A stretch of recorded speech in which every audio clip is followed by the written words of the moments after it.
Hello everyone, welcome back to my channel. आज बात करने वाले हैं यूपी पीएससी प्रीलिम्स 2024 के बारे में।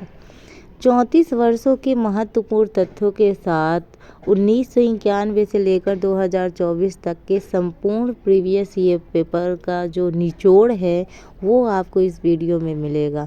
अगर आप यूपी पीसीएस की तैयारी कर रहे हैं, आरओ का पेपर देने वाले हैं या यूपीएससी की तैयारी कर रहे हैं तो ये वीडियो आपके लिए है। ठीक है, अगर आप जानते हैं कि 22 दिसंबर को आपका पेपर होने वाला है यूपी पीसीएस का, ठीक है, तो ये वीडियो आपके लिए बहुत हेल्पफुल रहेगी। आप जानते हैं कि किसी भी, अगर आपने टॉपर के बारे में सुना है, अगर टॉप, भाई हर कोई टॉप करता है किसी ना किसी सब्जेक्ट में, ठीक, तो आपने टॉपर से ज़रूर सुना होगा उनकी रणनीतियों में, हर टॉपर की रणनीतियों में कुछ ना कुछ अंतर होता है, लेकिन एक बेसिक चीज़ रहती है कि उनकी प्रैक्टिस, है ना। हर टॉपर यही आपको सलाह देते हैं कि प्रैक्टिस कीजिए, मॉक टेस्ट दीजिए और क्या कीजिए, प्रीवियस ईयर लगाइए, है ना। सारे टॉपर्स का और जितने लोगों ने क्वालिफाई कर रखा है उन सब का एक ही कहना होता है, प्रीवियस ईयर पेपर लगाइए। तो आज यही प्रीवियस ईयर पेपर आपको हेल्प करेगा आपके पेपर में। यहाँ क्वेश्चन तो एक होगा लेकिन उसके जो एक्सप्लेनेशन होंगे वो आपको बहुत हेल्प करने वाले हैं आपके पेपर में। तो ये वीडियो आप लास्ट तक देखिएगा, इससे आपके आने वाले पेपर में बहुत मदद मिलेगी। और जो लोग पीसीएस की तैयारी कर रहे हैं, 3 दिन बचा है आपके पास, जी तोड़ के मेहनत आपने कर ही रखी होगी। बस ये वीडियो लास्ट रिवीजन के थ्रू आप देख लीजिएगा तो आपको बहुत हेल्प मिलेगी, आपका प्री आराम से क्वालिफाई हो जाएगा। तो चलिए स्टार्ट करते हैं। एक्सप्लेनेशन के साथ अच्छे से इसको कवर करने की कोशिश करेंगे, ठीक है। और अगर आपको ये वीडियो अच्छा लगे तो प्लीज़ लाइक कीजिएगा, ज़्यादा से ज़्यादा लोगों को शेयर कीजिएगा, अपने फ्रेंड सर्किल, अपने रिलेटिव या जिनको आप जानते हैं उनसे शेयर कीजिए। और इस चैनल को सब्सक्राइब ज़रूर कर लीजिएगा ताकि मेरे आने वाले वीडियो की नोटिफिकेशन भी आपको मिल सके और आप अपडेट भी होते रहें। तो चलिए बात करते हैं। क्वेश्चन नंबर पहला जो पूछा गया है वो हम बात करेंगे पॉलिटी के बारे में, ठीक है। ऐसे ही पॉलिटी, हिस्ट्री, ठीक है, ज्योग्राफी, ऐसे ही क्वेश्चन पर्टिकुलर आएंगे, ठीक है। तो चलिए पहला क्वेश्चन है, जवाहरलाल नेहरू द्वारा 2 अक्टूबर 1959 को पंचायती राज का प्रारंभ कहाँ हुआ? तो वो हुआ नागौर, राजस्थान के नागौर ज़िले में। जवाहरलाल नेहरू द्वारा 2 अक्टूबर 1959 को पंचायती राज का प्रारंभ कहाँ हुआ था? नागौर में, ठीक है। 73वें संविधान संशोधन द्वारा पंचायती राज को जोड़ा गया और ये बलवंत राय मेहता समिति की सिफारिश पर, ठीक है, ये भी याद रखिएगा। नेक्स्ट क्वेश्चन है, भारतीय संविधान की प्रस्तावना में धर्मनिरपेक्ष शब्द किस संशोधन द्वारा जोड़ा गया? तो वो है 42वां संविधान संशोधन द्वारा, ठीक है। कौन सा संविधान? 42वां संविधान संशोधन। थोड़ा छोटा कर देते हैं ताकि आपको अच्छे से दिखाई दे, ठीक। धर्मनिरपेक्ष या पंथ निरपेक्ष, ठीक है। तो संविधान के जो 42वें संविधान संशोधन द्वारा 3 शब्द जोड़े गए वो हैं धर्मनिरपेक्ष, या जिसे कहते हैं पंथ निरपेक्ष, समाजवादी और अखंडता। आपसे पूछा जा सकता है कि ये जो पंथ निरपेक्ष, समाजवादी और अखंडता शब्द हैं ये किस संविधान संशोधन द्वारा जोड़े गए हैं? तो आप बताएंगे 42वें संविधान संशोधन द्वारा। और ये क्वेश्चंस कई बार पूछे जा चुके हैं, ठीक है। ये रिपीटेड वाले क्वेश्चन है जो मैं आपको कॉन्सेप्ट में बता रही हूँ, ठीक। नेक्स्ट है, पंथ निरपेक्ष की अवधारणा संविधान के में प्रयुक्त विश्वास, धर्म और उपासना की स्वतंत्रता की शब्दावली में पहले से ही अंतर्निहित है। पंथ निरपेक्ष मतलब क्या होता है? इसका मतलब क्या है? यानी ऐसे राज्य से है जो किसी विशेष धर्म को राजधर्म के रूप में मान्यता नहीं देता है। मतलब ऐसा नहीं है कि हमारा झुकाव एक पर्टिकुलर धर्म की तरफ हो, है ना। हम हर धर्म को हर समान भाव से देखते हैं, समान व्यवहार करते हैं, समान सम्मान देते हैं। ठीक है, ऐसा नहीं है जैसे पाकिस्तान है उसका एक राज धर्म है इस्लाम धर्म, ठीक है, लेकिन हमारा कोई ऐसा पर्टिकुलर राज धर्म नहीं है। हम हर धर्म को समान भाव से देखते हैं। तो पंथ निरपेक्ष यही कहता है कि जो किसी विशेष को राज धर्म के रूप में मान्यता नहीं प्रदान करता हो, बल्कि सभी धर्मों के साथ समान व्यवहार और उन्हें समान संरक्षण प्रदान करता है, उसको क्या बोलते हैं, पंथ निरपेक्ष। इसी वजह से हमारे प्रस्तावना में वर्ड क्या इंडिकेट है, पंथ निरपेक्ष समाजवादी, है ना, राज्य। मुख्य चुनाव आयुक्त को पदच्युत मतलब पद से हटाया कैसे जाता है, यानी अगर मुख्य चुनाव आयुक्त को पद से हटाया जाता है तो उसकी क्या प्रक्रिया है, क्या प्रोसेस है, किसके थ्रू हम मुख्य चुनाव आयुक्त को उनके पद से हटा सकते हैं। तो वो है संसद के दोनों सदनों के 2/3 बहुमत से प्रमाणित कदाचार के आधार पर हम मुख्य चुनाव आयुक्त को उनके पद से हटा सकते हैं। ठीक है, लेकिन अगर ऑप्शन में राष्ट्रपति भी दे रखा है और ये ऑप्शन 2/3 बहुमत भी दे रखा है तो आप वरीयता किसको देंगे, 2/3 बहुमत को। लेकिन अगर 2/3 बहुमत ना हो तो आप किस पे टिक करेंगे, राष्ट्रपति पर। किस पे टिक करेंगे, राष्ट्रपति पर। ठीक है, यहाँ देखिए क्या है कि भारतीय संविधान के अनुच्छेद 324(2) के अनुसार भारत के मुख्य निर्वाचन आयुक्त तथा अन्य निर्वाचन आयुक्तों की नियुक्ति संसद द्वारा निर्मित किसी विधि के अधीन रहते हुए राष्ट्रपति द्वारा की जाती है। किसके द्वारा की जाती है, राष्ट्रपति द्वारा की जाती है, याद रखिएगा। और ये किस संविधान अनुच्छेद में बोला गया है, ये अनुच्छेद 302 के तहत बोला गया है, याद रखिएगा। ठीक है, देखो यही इम्पॉर्टेंट फैक्ट होते हैं जो अगर आपने तैयार कर लिए तो कम से कम ये रहता है कि ये जो 1 लाइनर आप तैयार करके जाते हो ना, ये जब एग्ज़ाम हॉल में हमारा पेपर आता है ना तो हमारे माइंड से स्किप हो जाता है। लेकिन अगर आपने कॉन्सेप्ट अच्छे से पढ़ रखा है तो वो कहीं ना कहीं से आप रिलेट करके आंसर तक पहुंच जाते हो। तो कॉन्सेप्ट क्लियर होना और पढ़ना बहुत ज़रूरी है, 1 लाइनर से काम नहीं चलने वाले ऐसे पेपरों में। मुख्य निर्वाचन आयुक्तों को अपने पदों से उन्हीं कारणों और रीतियों से हटाया जाता है, जैसे किसको हटाया जाता है, उच्चतम न्यायालय के न्यायाधीश को। जो प्रक्रिया उच्चतम न्यायालय के न्यायाधीश को हटाने की होगी वही प्रक्रिया किस पे लागू होगी, मुख्य निर्वाचन आयुक्त को हटाने से के लिए। ठीक है, यानी अगर आप मुख्य निर्वाचन आयुक्त को उनके पद से हटाएंगे तो वो किस प्रक्रिया के थ्रू, जैसे उच्चतम न्यायालय के न्यायाधीशों के हटाने की प्रक्रिया होती है, सेम वही प्रक्रिया उन पे भी लागू होगी। ठीक है, 2/3 बहुमत से प्रस्ताव पारित करके हटाया जा सकता है और यह राष्ट्रपति द्वारा। ठीक है, नेक्स्ट क्वेश्चन है, संविधान निर्मात्री परिषद की झंडा समिति के अध्यक्ष कौन थे। झंडा समिति के अध्यक्ष थे डॉक्टर राजेंद्र प्रसाद। कौन थे, डॉक्टर राजेंद्र प्रसाद। अब इस पे थोड़ा सा कुछ फैक्ट है जिनको जानना ज़रूरी है।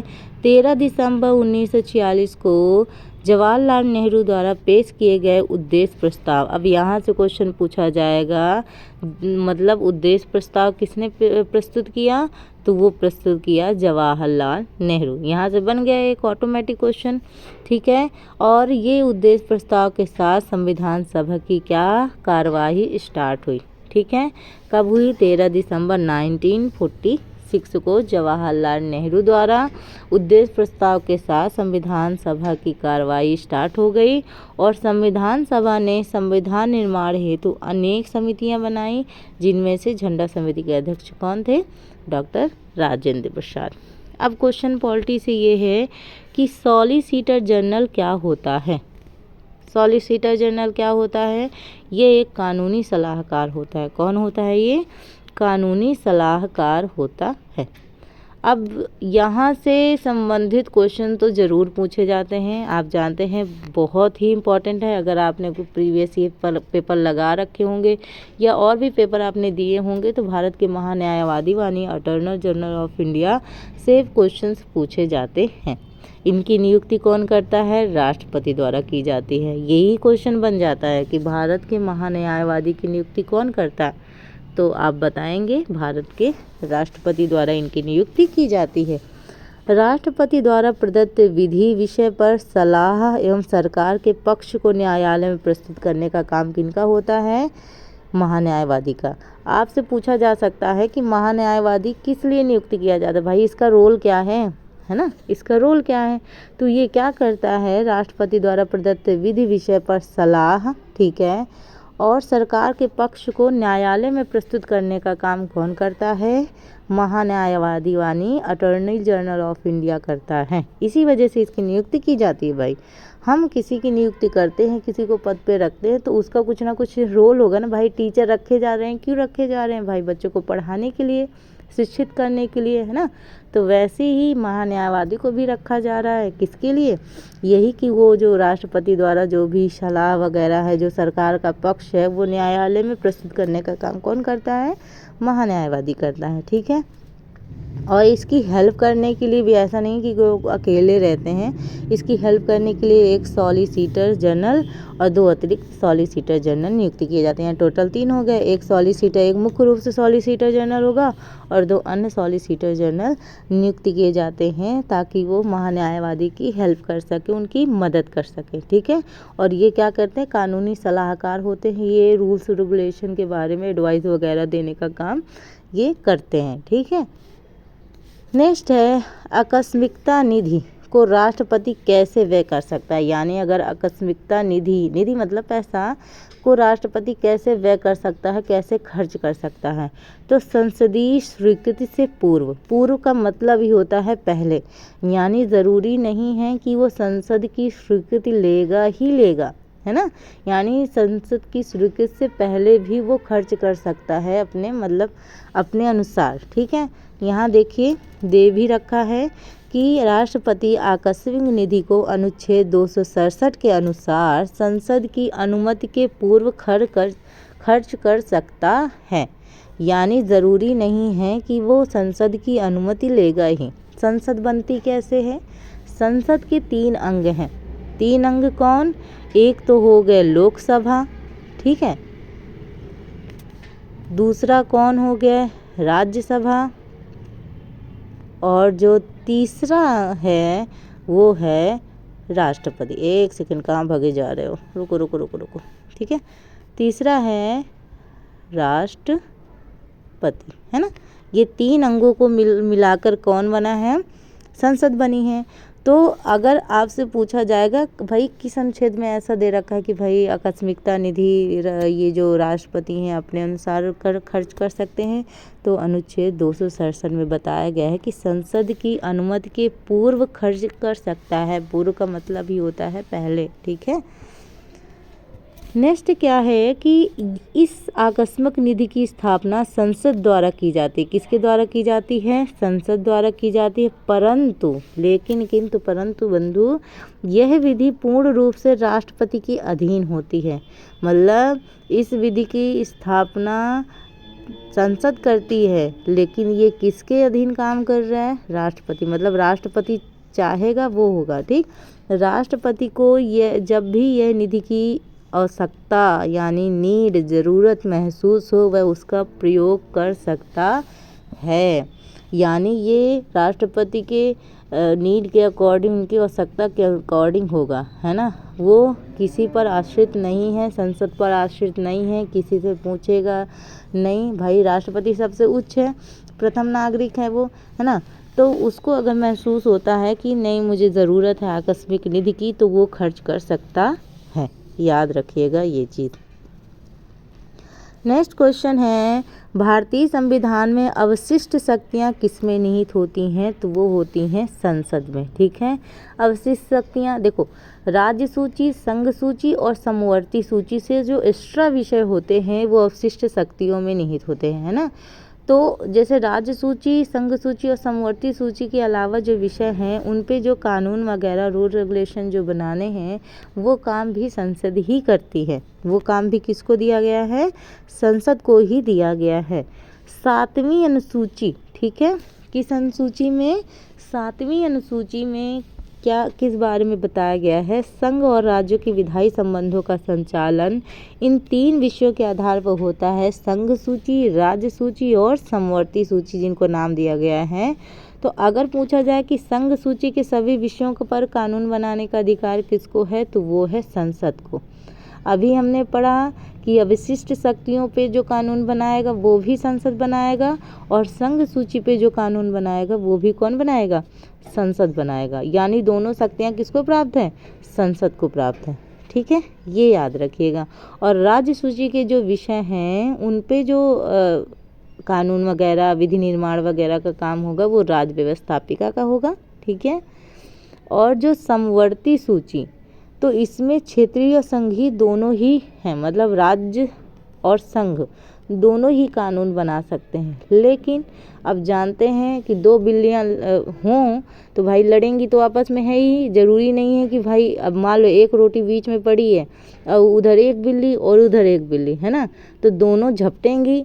हो सकता है कि यहाँ फ्रेंड हो, आपस में बांट ले, लेकिन अगर ऐसा नहीं है तो विरोध की स्थिति उत्पन्न हो सकती है कि नहीं हो सकती है। तो अगर संघ और राज्य दोनों ही कानून एक विषय में बना रहे हैं तो विवाद की स्थिति उत्पन्न हो सकती है। मतलब ऐसा नहीं है कि कुछ चीज़ों में विवाद ना भी हो सकता है सलाह दोनों की हो, एक ही चीज़ में सहमति हो, लेकिन मान लो अगर विवाद की स्थिति उत्पन्न हुई तो आप वरीयता क्रम में किसको रखेंगे, किसको ज़्यादा अहमियत, किनके कानून को ज़्यादा अहमियत मिलेगी, वो होगा संघ। कौन होगा, संघ, मतलब केंद्र एक तरह से। ठीक है, तो संघ का कानून क्या होगा, मान्य होगा, उसका कानून माना जाएगा, ना कि राज्य का, अगर विवाद होता है तो। ठीक, इसके अतिरिक्त, इसके अलावा कुछ ऐसे विषय बचते हैं जिनका संबंध तीनों सूचियों से नहीं होता। तीनों सूची जैसे मैंने आपको बताया, राज्य सूची, संघ सूची और समवर्ती सूची, उनके अलावा जो विषय बचते हैं वो अवशिष्ट सूची में रखे जाते हैं। और अनुच्छेद 248 के अनुसार ऐसे विषयों पर कानून बनाने का अधिकार संसद को दिया गया है।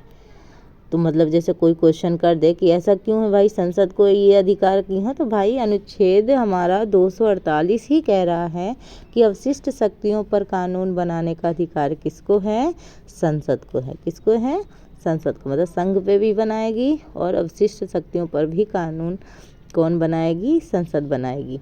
नेक्स्ट क्वेश्चन है, दिलवाड़ा का जैन मंदिर कहाँ स्थित है, तो वो है राजस्थान में। ठीक है, राजस्थान में अरावली पर्वत में माउंट आबू पर कौन सा मंदिर स्थित है, दिलवाड़ा का जैन मंदिर। ठीक है, और इसका निर्माण भीम प्रथम के जो प्रथम सामंत बिमल शाह ने 1031 में इसका निर्माण कराया था। और ये पूरी तरह से संगमरमर द्वारा इस मंदिर का निर्माण हुआ है। ताजमहल में भी संगमरमर पत्थर लगा हुआ है ना, यहाँ पे भी पूर्ण रूप से संगमरमर पत्थर के द्वारा इस मंदिर का क्या किया गया, निर्माण किया गया। और राजस्थान में सबसे अधिक ऊंचाई पर ये मंदिर स्थित है। तो यहाँ से अगर इम्पोर्टेंट कोई भी मतलब हो सकता है कि कुछ कथन दे दिए जाएं आपको एग्ज़ाम में और बताया जाए कौन सा। अब देखो एग्जामिनर का ना सबसे फेवरेट चीज़ यही बन गया है, इनमें से कौन सा कथन गलत है ना, नहीं मतलब सही नहीं है। ऐसे क्वेश्चंस होते हैं ना जिनमें इंसान नहीं वाले शब्द देखता नहीं है और वहाँ जाके मिस्टेक हो जाती है उससे। तो इस तरीके से अगर बहुत सारे कथन दे दिए जाएं तो आपको कॉन्सेप्ट पता होगा तो आप उस चीज़ को एलिमिनेट कर पाओगे, है ना। तो इसलिए कॉन्सेप्ट पढ़ना ज़रूरी है। तो जैन धर्मावलंबियों की पवित्रतम स्थल, जैन धर्म से महावीर स्वामी संबंधित है ना। पहले थे ऋषभ देव और ये जो 24वें तीर्थकर थे वो महावीर स्वामी थे, है ना, जिन्होंने जो जैन धर्म से संबंधित, इन्होंने भी क्या किया था, महावीर स्वामी ने भी 12 साल तक तपस्या करी थी, तब जाके उनको वहाँ देखो महात्मा बुद्ध के बारे में कहा जाता है कि निर्वाण प्राप्ति हुआ, है ना।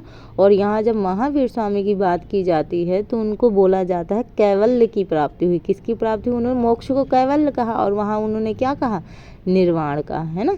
अंतर थोड़ा सा ऐसा रहता है। भाई वो बौद्ध धर्म वाले महावीर स्वामी बिना बताए ही निकल गए थे, लेकिन इन्होंने अपने जो बड़े भाई हैं नंदीवर्धन उनसे सलाह लेके फिर ये इन्होंने गृह त्याग किया था। 29-30 वर्ष का दोनों में फ़र्क रहता है, 1 साल का।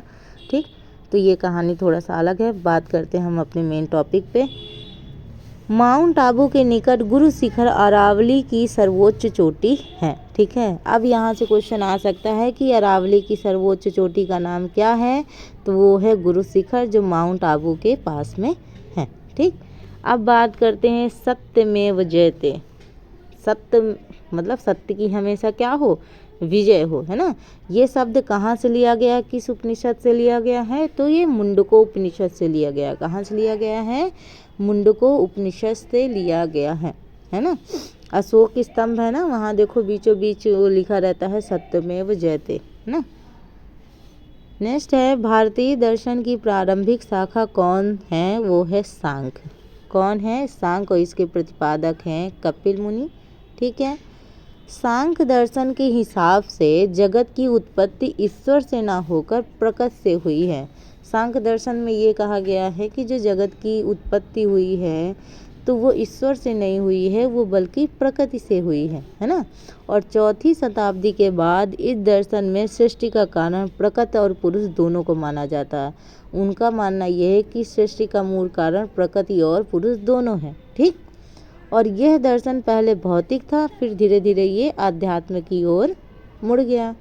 और इसके अनुसार मोक्ष प्राप्ति यथार्थ ज्ञान से हो सकती है। अगर आपको मोक्ष प्राप्ति करना है तो आपको ज्ञान की प्राप्ति करनी होगी, जैसे महात्मा बुद्ध जी ने करी, जैसे महावीर स्वामी जी ने करी। ठीक है, बुद्ध के उपदेश किससे संबंधित हैं, तो आचरण की शुद्धता व पवित्रता से संबंधित हैं।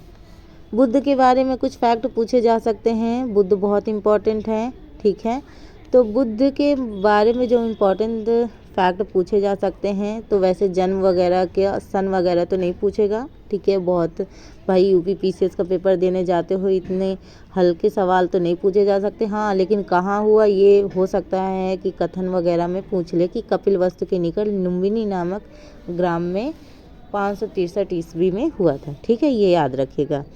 बुद्ध ने अपना पहला जो उपदेश दिया वो ऋषिपत्तनम, सारनाथ को पहले नाम ऋषिपत्तन था, में दिया था प्रथम उपदेश। ठीक है, और इन देखो बौद्ध धर्म में जो प्रथम उपदेश होता है ना, उसको बोलते हैं धर्मचक्र प्रवर्तन बोलते हैं। क्या बोलते हैं, धर्मचक्र प्रवर्तन। जैसे महात्मा बुद्ध जी की मृत्यु हुई तो उसको क्या बोला गया, महापरिनिर्वाण, है ना। निर्वाण का मतलब क्या होता है, मोक्ष की प्राप्ति, है ना। और महापरिनिर्वाण मतलब एक तरह से डेथ हो गई, उन्होंने मोक्ष प्राप्त कर लिया। तो ये बौद्ध धर्म की भाषा है। मतलब जैसे बुद्ध ने अपना पहला उपदेश दिया सारनाथ में जाकर। ठीक है, तो बनारस में ना, उत्तर प्रदेश के बनारस में सारनाथ है, तो वहाँ पे तो बौद्ध धर्म में उसको बोलते हैं धर्मचक्र प्रवर्तन, है ना।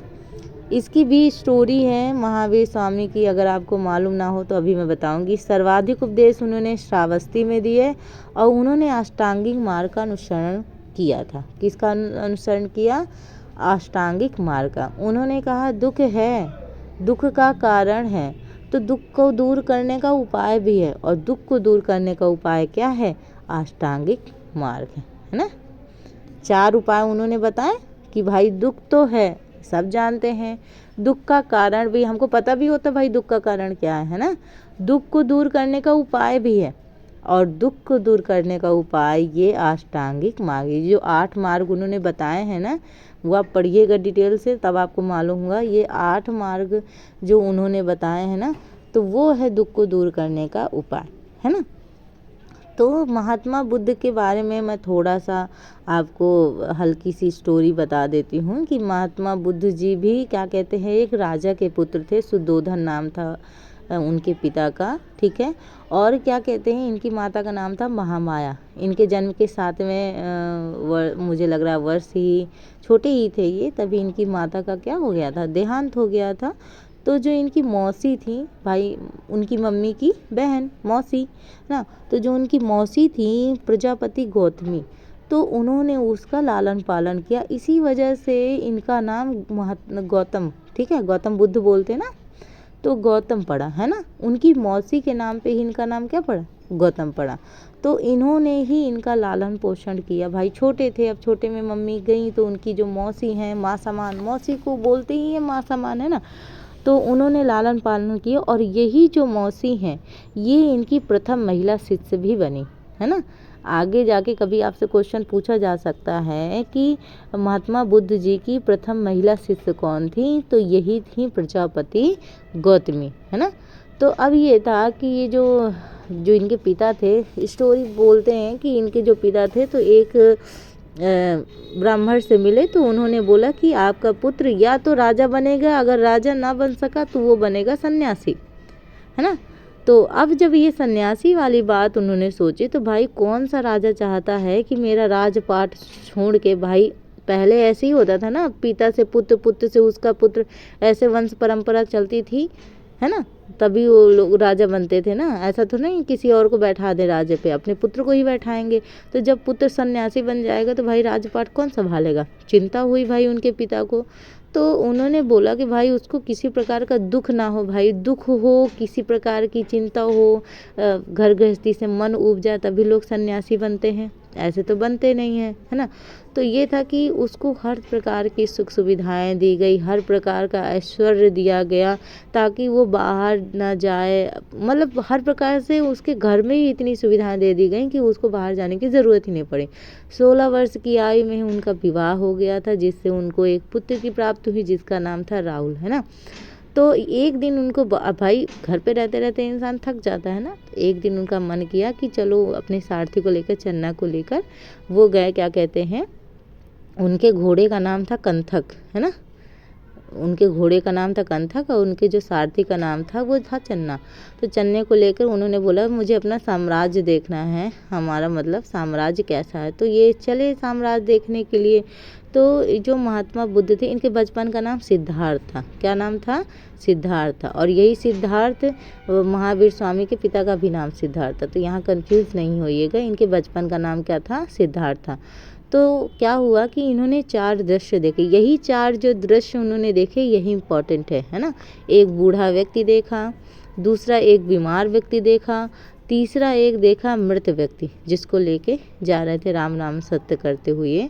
तो ये 3 चीज़ों में तो आपको नज़र आ रहा होगा दुख तकलीफ, है ना, ये कष्ट वगैरह नज़र आ रहा होगा। लेकिन जो चौथा उन्होंने दृश्य देखा वो एक देखा सन्यासी, ठीक है। एक सन्यासी, भाई सन्यासी के चेहरे में हल्की सी मुस्कुराहट, शांत मन से बिल्कुल, मतलब घर का मोह माया त्याग करके बैठा हुआ था। तो जो महात्मा बुद्ध जी थे उन्होंने अपने सारथी से बोला कि ये बताओ कि ये कौन है, ये इतना मतलब मुस्कुरा क्यों रहा है। तो सारथी ने बोला कि महाराजा ये क्या कहते हैं कि सन्यासी, इन्होंने गृह त्याग किया, ये संसार के दुख सुख से मतलब बिल्कुल मुक्त हो चुके हैं, है ना। तो उनको ये चीज़ अच्छी लगी, भाई तीनों में तो कष्ट नज़र आ रहा था, ये चीज़ मतलब उनको ठीक लगी। तो उन्होंने अपने जितने जेवरात वगैरह उतार के सन्यास बनने के लिए वो चल दिए। तो मतलब ना अपनी पत्नी को बताया ना पुत्र को बताया, मतलब बिना बताए ही वो चल दिए। और 6 साल तक उन्होंने तपस्या करी और तब उनको क्या कहते पीपल वृक्ष के नीचे बोध गया में उनको ज्ञान की प्राप्ति हुई। तो ये थोड़ा स्टोरी है, आपको स्टोरी जानना इसलिए ज़रूरी है कि स्टोरी याद रहती है हमें, है ना। तो चलिए नेक्स्ट क्वेश्चन की बात करते हैं। और उनके ज़्यादातर उपदेश पाली भाषा में थे, ये क्वेश्चन कभी कभी पूछ लिया जाता है। नेक्स्ट है चालुक्यों की राजधानी कहाँ थी, तो वो थी वातापी। चालुक्यों की राजधानी वातापी। चालुक्यों ने 757 ईस्वी तक लगभग 200 वर्षों तक शासन किया, है ना, और दक्षिण में इतिहास में महत्वपूर्ण भूमिका अदा की। चालुक्यों की राजधानी अभी हमने पढ़ा वातापी थी, जो कर्नाटक के बीजापुर जिले में स्थित थी, जिसे आधुनिक समय में बादामी के नाम से हम जानते हैं। क्या नाम से जानते हैं? बादामी। और चालुक्यों का प्रथम ऐतिहासिक शासक था जयसिंह, ठीक है। पुलकेशिन प्रथम प्रतापी शासक था, मतलब सबसे अगर पावरफुल अगर आप शासक की बात करेंगे चालुक्यों में तो पुलकेशिन प्रथम, है ना। देखो प्रथम इसलिए लिखा जाता है कि पुलकेशिन नाम के और भी हैं, पुलकेशिन द्वितीय भी हैं। तो अगर केवल पुलकेशिन लिख दिया जाएगा तो आप समझ नहीं पाएंगे किस राजा की बात हो रही है, तो इसलिए पुलकेशिन प्रथम लिखा है।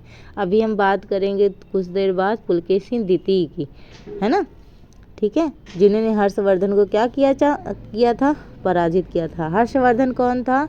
हर्षवर्धन वर्धन वंश का शासक था, प्रभाकर वर्धन का पुत्र था हर्षवर्धन, ठीक है। रविकीर्ति रचित ऐहोल प्रशस्ति के अनुसार, यानी ऐहोल प्रशस्ति की रचना किसने करी? रविकीर्ति ने करी। ठीक है, तो इस रविकीर्ति द्वारा जो ऐहोल प्रशस्ति लिखी गई, इसके हिसाब से कहा गया था कि चालुक्य शासक पुलकेशिन द्वितीय ने हर्षवर्धन को पराजित किया। अब देखो, पहले के तो लोग बचे नहीं हैं, है ना, पहले की पीढ़ी गई, अब जो पीढ़ी आ रही है, तो अभी हमको चीज़ों की, वहाँ पहले क्या होता था, पहले कौन से राजा थे, पहले कैसी कैसी चीज़ें होती थी, तो उनकी जानकारी हमको पुस्तकों के ही थ्रू होती है। तो पहले के जो लेखक होते थे, वो जो पुस्तक लिख लिख के गए हैं, वो जो स्तंभों और शिलालेखों में अपने जो उपदेश लिख के गए, उन्हीं के थ्रू हमको पता चलता है कि हाँ, तब के ज़माने में ऐसा होता था, है ना। नेक्स्ट है, मालवा, गुजरात एवं महाराष्ट्र किस शासक ने पहली बार जीता? तो वो जीता था चंद्रगुप्त मौर्य। ये चंद्रगुप्त मौर्य भी बहुत बहादुर थे, है ना। घनानंद की हत्या की और क्या कहते हैं, मौर्य वंश की स्थापना की, उनकी मदद की चाणक्य, है ना, ब्राह्मण चाणक्य। यह साम्राट, चंद्रगुप्त मौर्य के बारे में कुछ फैक्ट है कि यह साम्राज्य उत्तर पश्चिम में ईरान से लेकर दक्षिण में उत्तरी कर्नाटक एवं पूर्व में मगध से लेकर पश्चिम में सोपारा तथा सौराष्ट्र तक ये इनका साम्राज्य फैला हुआ था। बहुत विस्तृत था साम्राज्य। 305 ईसा पूर्व में यूनानी शासक जो आया, सेलुकस था। क्या नाम था? सेलुकस। एवं चंद्रगुप्त मौर्य के बीच एक युद्ध हुआ जिसमें सेलुकस पराजित हो गया। ठीक है, और चंद्रगुप्त मौर्य की विजय हुई। किस दक्षिण भारतीय राज्य में उत्तम ग्राम प्रशासन था? तो वो चोल साम्राज्य में। किस में? चोल प्रशासन में। अब चोल साम्राज्य में ग्राम प्रशासन के बारे में कुछ चीज़ें हैं, उनको पढ़ लेते हैं। चोल साम्राज्य में ग्राम की शासन व्यवस्था उत्तम कोटि की थी भाई, अच्छी थी। ग्राम तथा नगरों की सभाएं शासन की मूलभूत इकाइयाँ थी। नाई की प्रशासनिक सभाएं प्रतिनिधियों द्वारा निर्मित होती थीं। ठीक है, ये फैक्ट के थ्रू पूछ लिया जाता है। इस काल में स्थानीय स्वशासन में उर तथा सभा अथवा महासभा बालिंग सदस्यों द्वारा निर्मित होती थी। उर गांव के सर्वसाधारण लोगों की प्रधान समितियां थी। नगरम तीसरे प्रकार की समिति होती थी। ठीक है, और जो महासभा या सभा गांव के वरिष्ठ ब्राह्मणों, वरिष्ठ किसको कहा जाता है? जो उम्र में बड़े हों, मतलब एज में जो बड़े हों, ठीक है, उनको वरिष्ठ कहा जाता है। तो वरिष्ठ ब्राह्मणों की सभा थी जो अग्रहार ग्रामों में होती थी। महासभा को पेरुगुर्री कहा जाता था। ठीक है, ये याद रखिएगा। कुषाण शासक कनिष्क का राज्याभिषेक किस सन में हुआ? मतलब जब वो राज सिंहासन पर बैठा, राज्याभिषेक जब हुआ तो वो किस सन में हुआ? तो 78 AD में हुआ, और इसी को बोलते हैं शक संवत। इसी को क्या बोलते हैं? शक संवत। और यही जो चल रहा है ना। मीनाक्षी मंदिर कहाँ स्थित है? तो वो स्थित है मदुरई में। कहाँ स्थित है? मीनाक्षी मंदिर मदुरई में। अब मीनाक्षी मंदिर से रिलेटेड कुछ कॉन्सेप्ट हैं।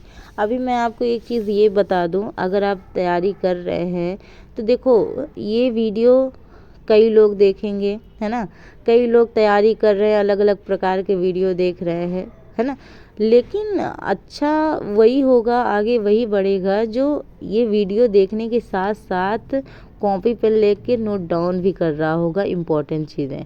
तो आप क्या कीजिए, पेन कॉपी लेके बैठिए और जो इम्पोर्टेंट चीज़ें हैं, जो ज़रूरी हैं, उनको नोट डाउन कीजिए ताकि लास्ट टाइम आप उसको बस एक बार रिवाइज कर दें।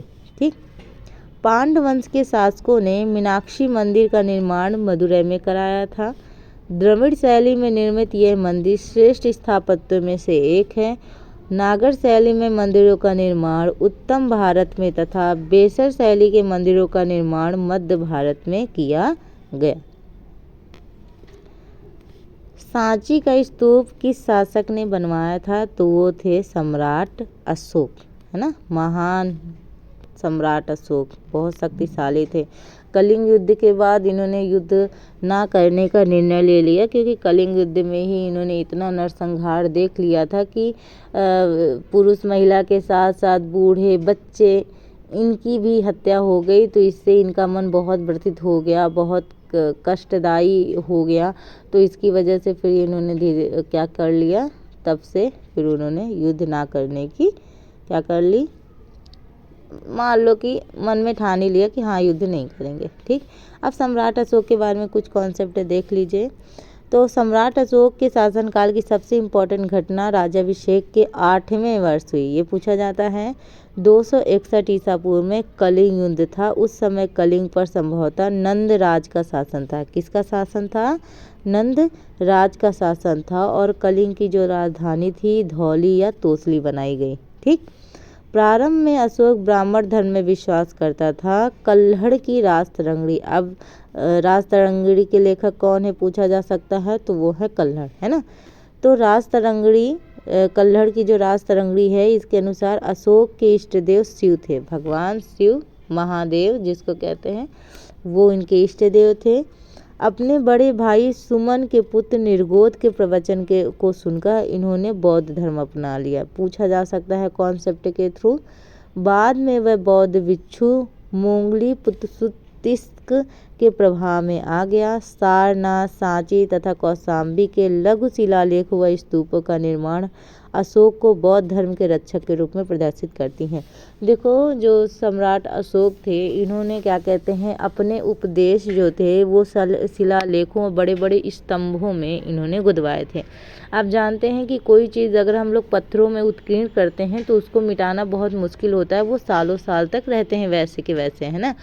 तो ये था कि पत्थरों में वो जो लिखे जाते हैं, उन्होंने जो अशोक ने अपने उपदेश लिखे, उपदेश में क्या लिखा, मतलब एक तरह से यही लिखा, युद्ध ना करने की सलाह दी, मतलब शांति से सहानुभूति के साथ रहने की, क्योंकि इन्होंने भी अपने समय में बहुत युद्ध लड़े हैं, है ना, बहुत नरसंहार किया है। लेकिन जो नरसंहार ये कलिंग युद्ध में हुआ है, इनसे इनका मन बिल्कुल छलनी हो गया, एक तरह से अगर आप कह सकते हैं। उसके बाद से ही इन्होंने बौद्ध धर्म अपना लिया। और बौद्ध धर्म अपनाने के बाद इन्होंने, अब जैसे बौद्ध धर्म में क्या है, अष्टांगिक मार्ग की बात की जाती है भाई, 8 इस तरीके के मार्ग बताया, चोरी ना करना, ये वो 3 तरफ बहुत सारी चीज़ें हैं। तो इसमें उन्होंने क्या किए, अपने उपदेश लिखवाए, ताकि आने वाला जो जनमानस है वो इन उपदेशों को पढ़े और इनका अनुसरण करे। इनका मेन मकसद यही होता है ना। भाई हम किताबें लिख रहे हैं, तो हम किताबें क्यों लिख रहे हैं भाई? हम किताबें इसलिए लिख रहे हैं कि इस समय की हम जानकारी आने वाली पीढ़ी को दे सके, है, वो इनसे कुछ सीख सके, है ना, इस वजह से हम लिखते हैं ना। चोलों का राज्य किस क्षेत्र में फैला था? तो वो कोरोमंडल तट, दक्कन के कुछ भाग में फैला हुआ था। ठीक है, अब देखो यहाँ से चोल राज्य के बारे में आपको काफ़ी सारी चीज़ें मिल जाएंगी। ये क्वेश्चंस ऐसे पूछे जा सकते हैं, कथन के थ्रू पूछे जा सकते हैं, है ना, इनमें से कौन सा सही है ऐसे पूछे जा सकते हैं, कुछ स्टेटमेंट दी जा सकती है उसके थ्रू पूछे जा सकते हैं। तो आपको जब ये कॉन्सेप्ट पता होगा, थोड़ा डिटेल से पता होगी, तो फिर आप उसको सॉल्व कर सकते हैं आराम से। चोल राज आधुनिक कावेरी नदी घाटी, कोरोमंडल, तिरुचिरापल्ली, तंजौर तक विस्तृत था। इनकी पहली राजधानी उत्तरी मनलूर थी। कालांतर में उरैयूर तथा तंजावुर चोलों की राजधानी बनी। ठीक, चोल राजवंश का प्रारंभिक इतिहास संगम युग से स्टार्ट होता है और पूर्व मध्यकाल में चोल सत्ता का संस्थापक विजयालय था। क्या था? विजयालय था। और विजयालय को चोल का साम्राज्य का द्वितीय संस्थापक भी कहा जाता है। क्या कहा जाता है? द्वितीय संस्थापक भी कहा जाता है। विजयालय ने पांड्य शासकों से तंजौर को छीनकर उरैयूर के स्थान पर तंजौर, जिसे तंजावुर भी कहते हैं, को अपनी क्या बनाई? राजधानी बनाई। और किसकी उपाधि धारण की? नरकेसरी की उपाधि धारण की। ठीक है, ये इम्पोर्टेंट फैक्ट थे चोल साम्राज्य के बारे में, याद रखिएगा। नेक्स्ट है रामानुजाचार्य किससे संबंधित है? तो वो संबंधित है विशिष्टाचार्य द्वैतवाद से संबंधित है ना। विशिष्टाद्वैतवाद यानी वेदों के परंपरा को भक्ति से जोड़ने का जो प्रयास किया जाता है, जो प्रयत्न किया जाता है, इसी को क्या कहा जाता है, विशिष्टाद्वैतवाद कहा जाता है। और ये जो रामानुजाचार्य थे ये श्री संप्रदाय के प्रवर्तक थे। कौन सा संप्रदाय के प्रवर्तक थे, श्री संप्रदाय के प्रवर्तक थे। उन्होंने भक्ति पर आधारित लोकप्रिय आंदोलनों और वेदों पर आधारित उच्च वर्गीय आंदोलनों के बीच महत्वपूर्ण कड़ी का काम किया। उनको शेषनाग का अवतार भी कहा जाता है। क्या कहा जाता है, शेषनाग का अवतार भी कहा जाता है। और वे अलवार भक्तों की शिष्य परंपरा में भी थे। ठीक, नेक्स्ट क्वेश्चन की बात करते हैं। खजुराहो का कंदरिया महादेव मंदिर किसने बनवाया था? आपसे पूछा जाता है खजुराहो का कंदरिया महादेव मंदिर किसने बनवाया, तो चंदेल शासकों ने बनवाया। किसने बनवाया, चंदेल शासकों के बारे में। अब देखो, हम अगर केवल फैक्ट वैसे ही पढ़ते हैं ना, वन लाइनर, तो बस इतना ही पढ़ लिया, बस इतना हो गया, नहीं। अब जैसे हमने पढ़ा ना, तो अब हम खजुराहो के कंदरिया महादेव के मंदिर के बारे में कुछ और भी फैक्ट अगर जान लेंगे तो हमारे लिए पेपर पास करना और इजी हो जाएगा, है ना। मतलब इससे रिलेटेड अगर और भी क्वेश्चन पूछे जाते हैं तो हम उसको सॉल्व कर सकते हैं आसानी से, है ना। खजुराहो के कंदरिया महादेव मंदिर का निर्माण 9वीं और 10वीं शताब्दी के मध्य बीच में चंदेल शासकों ने कराया था। वर्तमान में ये मध्य प्रदेश के छतरपुर जिले में स्थित है। कहाँ है, एमपी में छतरपुर जिले में ये खजुराहो का कंदरिया महादेव मंदिर है। और इस मंदिर में वह शिवलिंग स्थापित है।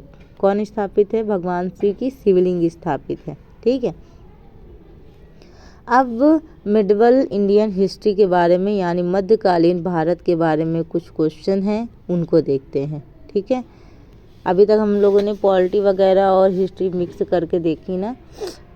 नेक्स्ट है, सवाई राजा जयसिंह द्वारा प्रथम वेधशाला जंतर मंतर कहाँ स्थापित की गई, तो वो थी जयपुर। जयपुर भाई पिंक सिटी कहते हैं, पिंक सिटी है ना, गुलाबी शहर। तो सवाई राजा जयसिंह द्वारा प्रथम वेधशाला जंतर मंतर कहाँ स्थापित की गई, जयपुर में। तो जयपुर के राजा जयसिंह ने अपने शासनकाल में, जब वो शासन कर रहे थे, तब उन्होंने अनेकों वेधशालाओं का निर्माण किया। तो जो इम्पोर्टेंट वेधशालाएं हैं वो जैसे जयपुर की वेधशाला, उज्जैन की वेधशाला, मथुरा की वेधशाला और बनारस की वेधशाला, ये 4 वेधशालाएं प्रमुख हैं। ठीक है, और जंतर मंतर कहाँ पर है, ये जयपुर की वेधशाला है। ठीक है, इस वेधशाला द्वारा एक सारणी तैयार की गई जिसे मोहम्मद शाही कहते हैं। मतलब ये जयपुर वेधशाला है, इसमें एक सारणी तैयार की गई जिसे क्या कहते हैं, मोहम्मद शाही कहते हैं। नेक्स्ट बात करते हैं इब्न बतूता, है ना। इब्न बतूता की भारत यात्रा किस शासक के काल में हुई थी, मतलब कौन सा ऐसा शासक था जिसका शासनकाल चल रहा था तब इब्न बतूता भारत आया, तो वो थे मोहम्मद बिन तुगलक। कौन था, मोहम्मद बिन तुगलक। इसको कहा जाता है कि सबसे पढ़े लिखे थे, लेकिन तभी इनको लोग पागल भी बोलते थे। इब्न बतूता की अगर बात करें तो मोरक्को, मतलब आपसे ये भी क्वेश्चन पूछा जाता है इब्न बतूता कहाँ से आया था, तो ये मोरक्को का था, अफ्रीका का। ठीक है, अफ्रीका का मूल निवासी था, जो 1333 में मोहम्मद बिन तुगलक के काल में भारत की यात्रा की और यहाँ वो कितने वर्षों तक रहा, 14 वर्षों तक ये भारत में ही रहा। ठीक है, मोहम्मद बिन तुगलक ने इसे दिल्ली का काजी भी नियुक्त कर दिया, जो 8 वर्षों तक इस पद पर रहा। मतलब मोहम्मद बिन तुगलक ने इसको क्या बनाया, दिल्ली का काजी बनाया, और ये इसने 8 वर्षों तक इस पद पर बना रहा। ठीक है, नेक्स्ट क्वेश्चन की बात करते हैं। नेक्स्ट क्वेश्चन है, अष्टप्रधान मंत्रिपरिषद किसके काल में थी, तो वो थी शिवाजी के काल में, है ना, मराठा, है ना। शिवाजी के काल में अष्टप्रधान मंत्रिपरिषद थी। अब अष्टप्रधान देखो, वो तो थोड़ा सा हो गया क्वेश्चन, लेकिन अष्टप्रधान के बारे में मतलब कौन सा किसका काम रहता है, ये थोड़ा सा जानना इम्पोर्टेंट हो जाता है, इससे संबंधित क्वेश्चन पूछ लिए जाते हैं। अष्टप्रधान मंत्रिपरिषद का गठन शिवाजी ने अपने शासनकाल में किया। उन्होंने अपने प्रशासन में 8 मंत्रियों की नियुक्ति की, जिनको क्या कहा जाता है, अष्ट मतलब ही होता है 8, है ना, 8 प्रधान। ठीक, तो 8 मंत्रियों को नियुक्त किया, जिसको बोला जाता है अष्टप्रधान मंत्रिपरिषद। तो अब इन 8 के बारे में थोड़ा सा पढ़ लेते हैं। तो 8 के बारे में नहीं सही तो कुछ के बारे में तो पढ़ ही लेंगे। पहला पेशवा, यानी जो राजा का प्रधानमंत्री होता है ना, किंग का पीएम, ठीक। दूसरा अमात्य, जो वित्त और राजस्व मंत्री होते हैं। अब जैसे हम लोग पढ़ते हैं ना, राजनाथ सिंह, अमित शाह, सबको भाई अलग अलग दे रखा है ना कि किनका क्या काम होगा। निर्मला सीतारमण है भाई, वित्त का संभालती हैं, है ना, वित्त मंत्री हैं। तो वैसे ही तब के ज़माने में पेशवा, अमात्य वगैरह नाम होते थे, है ना। सरे नौमत, ये सेनापति होता था। दबीर या सुमंत, ये विदेश मंत्री, जैसे जयशंकर है ना, विदेश का। सुरुनवीश या सचिव, राजकीय पत्र व्यवहार का कार्य देखते थे। और पंडित राव, विद्वानों और धार्मिक कार्यों के लिए अनुदानों का दायित्व निभाने का काम किसका होता था? पंडित राव का होता था। न्यायाधीश का काम मुख्य न्यायाधीश। वाक्यानवीश या मंत्री, राजा के दैनिक कार्यों का जो विवरण रखने का काम करते थे, डेटा वगैरह रखते थे, वो वाक्यानवीश रखते थे। ज़्यादातर इसमें से पूछा जाता है पेशवा और अमात्य, है ना। सरे नौमत भी पूछ लिया जाता है और दबीर या सुमंत भी। वाक्यानवीश भी पूछ लिया जाता है, ये इम्पोर्टेंट है। नेक्स्ट है, सल्तनत काल के अधिकांश अमीर एवं सुल्तान किस वर्ग से थे? तो ये थे तुर्क वर्ग से। किस वर्ग से थे? तुर्क वर्ग से थे। अब बात करते हैं सल्तनत काल की। किसकी बात करेंगे? सल्तनत काल की बात करेंगे। तो सल्तनत काल के अधिकांश अमीर एवं सुल्तानों का संबंध तुर्क वर्ग से था। तुर्की थे ये, है ना। मोहम्मद बिन तुगलक और ये सब तो तुर्की वगैरह थे ना। सामनी राज्य के प्रांतीय शासकों में अलप्तगीन नामक तुर्क गुलाम गजनी वंश की स्थापना की, है ना। अलप्तगीन ने किस वंश की स्थापना की? गजनी वंश की स्थापना की, है ना। 1 सेकेंड, थोड़ा प्यास लगी है, रुकिए।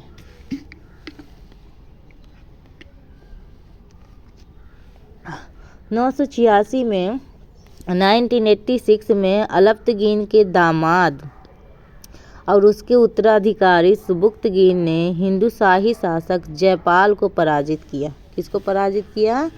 जयपाल को पराजित किया। भारत पर आक्रमण करने वाला ये प्रथम तुर्क शासक था। भारत पर आक्रमण करने वाला ये कौन था? प्रथम तुर्क शासक था। अपने पिता सुबुक्तगीन की मृत्यु के बाद 998 ईस्वी में मोहम्मद गजनवी गजनी का शासक बना। मोहम्मद गजनवी ने क्या किया कि अपने पिता की मृत्यु का एक तरह से समझ लो कि बदला लेने के लिए ही उसने क्या किया? आक्रमण किया और क्या किया? गजनी का शासक बना। किस मुगल शासक का मकबरा भारत में नहीं है? तो बाबर का मकबरा भारत में नहीं है। तो थोड़ा सा बाबर के मकबरे के बारे में चर्चा कर लेते हैं। तो बाबर का मकबरा भारत में स्थित न होकर अफगानिस्तान की राजधानी काबुल में बनाया गया था। कहाँ बनाया गया था? काबुल में। जहांगीर का मकबरा लाहौर में शाहदरा में बनाया गया, जो उस समय भारत का ही अंग था। हुमायूं का मकबरा दिल्ली में मिलेगा, लेकिन बाबर का मकबरा आपको इंडिया में नहीं बल्कि पाकिस्तान के काबुल में मिलेगा, ठीक है। इसके बाद जो औरंगजेब सहित अन्य सभी मुगल शासकों में भी दफनाए गए। इसके बाद देखो, पहले दफनाने की प्रक्रिया होती थी ना, तो दफनाया जाता था। कहाँ किसको दफनाया जाता है, ये भी क्वेश्चंस पूछ लिए जाते हैं। मोहम्मद बिन कासिम द्वारा सिंध की विजय कब हुई? 712 में, है ना। मोहम्मद अरब यात्री, है ना, मोहम्मद बिन कासिम। सिंध पर आक्रमण के बारे में कुछ बात कर लेते हैं। सिंध पर पहला अरब आक्रमण 712 ईस्वी में हुआ और इस आक्रमण में अरब सेनाओं का नेतृत्व मोहम्मद बिन कासिम ने किया, है ना। अरब की तरफ ऊँट, खजूर वगैरह फेमस है ना। इस युद्ध में मोहम्मद बिन कासिम ने सिंध के राजा दाहिर को हराया था और अंततः सिंध पर अपना अधिकार जमा लिया। आप जानते हैं, जैसे अब देखो, इन लोग की नज़र पहले इसमें नहीं पड़ी। अल हजाज करके एक था, तो उसने क्या किया कि वहाँ से सिंध की तरफ से उनका व्यापार चलता था पानी के थ्रू। पहले तो व्यापार जो होता था वो समुद्र के रास्ते बहुत होता था, तो समुद्र के रास्ते व्यापार करता था। तो जो ये दाहिर था तो इसकी नज़र पड़ी और इसने एक बार क्या कर लिया, उनके जो जहाज़ थे उन पर कब्जा कर लिया। तो अब ये जो अल हजाज थे, अरब का जो कबीले का एक राजा था, तो ये जो अल हजाज था तो उसने कहा भाई इतने समय से तो हम व्यापार कर रहे हैं, अभी तक तो किसी ने नहीं रोका इनको, और ये कौन आ गए भाई रोकने के लिए। तो फिर जो अल हजाज थे उन्होंने अपने जो सेनापति या जो भी रहे होंगे मोहम्मद बिन कासिम को उन्होंने भेजा कि देखो भाई ये कौन है जो हमारे व्यापार पे रुकावट डाल रहा है। तो इन्होंने देखा भाई दाहिर था, तो फिर इन्होंने उस पर आक्रमण करके क्या किया, उसको हरा दिया। तो तभी उधर के लोगों की नज़र इंडिया पे पड़ी। भाई हमारे भारतवासियों को ना उंगली करने की बड़ी आदत रहती है, तो उंगली करी तो उधर के लोगों की नज़र यहाँ पे पड़ी, तो इधर फिर वो लोग आ गए शासन करने के लिए, है ना। चलिए, इस युद्ध को रावण के युद्ध के नाम से भी जाना जाता है, याद रखिएगा। नेक्स्ट क्वेश्चन है, मोहम्मद गोरी के किस दास ने बंगाल एवं बिहार पर विजय प्राप्त की? तो वो थे बख्तियार खिलजी। बख्तियार खिलजी, ठीक है। बख्तियार खिलजी के बारे में कुछ चीज़ें हैं। 1204 से लेकर 1205 में गोरी के सेनापति बख्तियार खिलजी ने बंगाल के लक्ष्मण सेन को पराजित किया था, है ना। तो जो गोरी के सेनापति बख्तियार खिलजी थे उन्होंने बंगाल के लक्ष्मण सेन को हराया। इसके अतिरिक्त अपने बिहार पर भी विजय प्राप्त की। बख्तियार खिलजी ने 1202 ईस्वी तक बिहार की विजय की तथा नालंदा महाविहार को तहस नहस करके राजधानी उदंतपुर पर कब्जा कर लिया। मतलब आपसे ये क्वेश्चन पूछा जा सकता है, जो नालंदा विश्वविद्यालय है उसको नष्ट करवाया किसने? बख्तियार खिलजी ने, है ना। वह मोहम्मद गोरी का दामाद भी था, है ना। कौन था? मोहम्मद गोरी का दामाद। दामाद कब बना होगा भाई? उनकी लड़की से उनके ब्याह हुआ होगा, दामाद बना। मोहम्मद गजनवी का दरबारी इतिहासकार कौन था? सॉरी, महमूद गजनवी, मोहम्मद कह रही। महमूद गजनवी का दरबारी इतिहासकार कौन था? उतबी था। कौन था? उतबी। अब उतबी के बारे में कुछ चीज़ें पढ़ लेते हैं। यही होता है पढ़ने का मज़ा, कि जब आप कोई प्रश्न पढ़ें तो उससे संबंधित कुछ फैक्ट भी आपको उससे पता होने चाहिए, तो और अच्छा लगता है। महमूद गजनवी के दरबारी इतिहासकार उतबी थे। और अगर आपको ये अच्छा लग रहा हो तो प्लीज़ लाइक करें, कमेंट में बताएं आपको ये क्लास कैसी लगी। उन्होंने गजनवी के समस्त आक्रमणों को जिहाद बताया। ये जो जिहाद का नारा जो लगाया जाता है, तो क्या किया कि महमूद गजनवी के जो दरबारी इतिहासकार उतबी थे उन्होंने गजनवी के समस्त आक्रमणों को क्या बताया? जिहाद बताया। मतलब ये उनके जिहाद का मतलब उनके हिसाब से होता है ये हम धर्म के लिए कर रहे हैं ना। उनके हिसाब से जिहाद मतलब एक होता है धर्म को करना, मतलब वो धर्म के लिए कर रहे हैं, उसको वो लोग क्या बोलते हैं? जिहाद बोलते हैं। फिरदौसी के बारे में पढ़ लेते हैं। तो जो फिरदौसी थे इन्हीं के समय में थे, उन्होंने शाहनामा की रचना की। अब फिरदौसी से रिलेटेड एक क्वेश्चन ये पूछा जा सकता है कि शाहनामा के रचनाकार कौन थे? तो फिरदौसी थे, जिसे फ़ारसी भाषा का महाभारत कहा जाता है। मतलब ये अच्छे खासे फ़ारसी भाषा के ज्ञाता रहे होंगे तभी, ठीक है। हसन निजामी ऐबक के दरबारी कवि थे और ऐबक ने इन्हें वज़ीर का पद दिया था। मतलब ये ऐबक के दरबारी कवि थे, कुतुबुद्दीन ऐबक, है ना।